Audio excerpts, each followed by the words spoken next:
Good evening and welcome back into Fox 23 News at 9. I'm Zach Seminar. College football's watch list season rolled on this morning, and today belonged to the wide receivers. Southern Miss wideout Quez Watkins was one of 50 named to the Biletnikoff Award watch list, an award given to the best receiver in college football. Watkins emerged as one of the conference's most deadly threats last year as a freshman. He ranked 26th in the country with 72 grabs, hauled in 9 touchdowns in the passing game. 4 times Watkins went over 100 yards receiving for the Golden Eagles, and he had a 4-score game against Jackson State, which included a punt return for a score. The Mississippi State offense under Joe Moorhead in year 1 couldn't be described more accurately than Jekyll and Hyde. The Dogs exploded offensively in the non-conference and against the bottom half of the SEC, but when it came to the cream of the crop, the Dogs struggled to even put 3 on the board. It led to many sleepless nights for head coach Joe Moorhead, and it's something he spent a lot of time on trying to correct.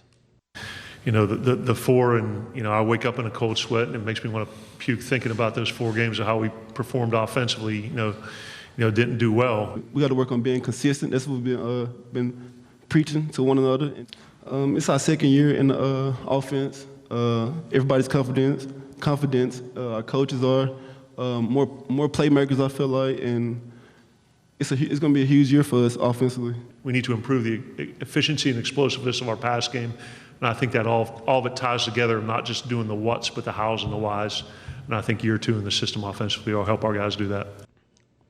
Day 1 of the Open Championship kicked off early this morning in Northern Ireland, and the hometown and betting favorite Rory McIlroy couldn't have envisioned a nightmare quite like the one he endured today.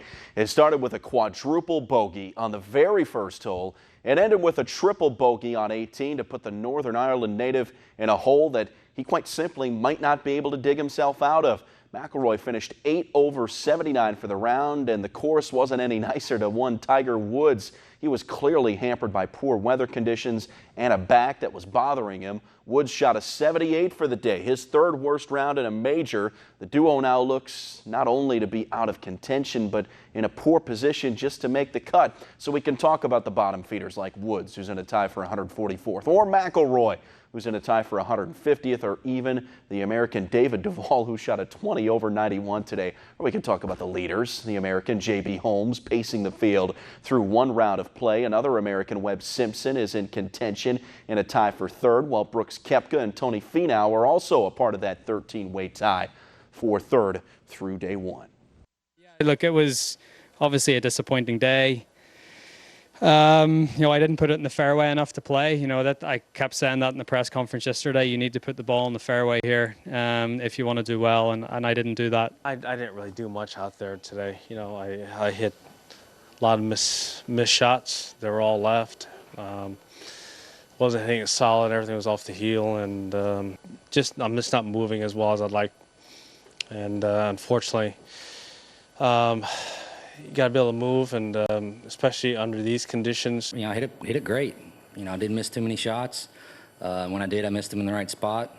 Putted well, stuck to our game plan, and just executed about as perfectly as I could do it.